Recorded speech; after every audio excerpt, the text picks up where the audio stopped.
Alright guys, ito na yung naging final setup natin, no? So, meron tayo, ayan yung backdrop, may backdrop lights tayo dyan. So, may 2000 watt speakers, projector, widescreen, doon tayo nakapwesto.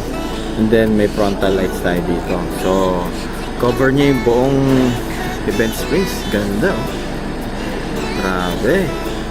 So, wala pa yung bride natin and then yung couple.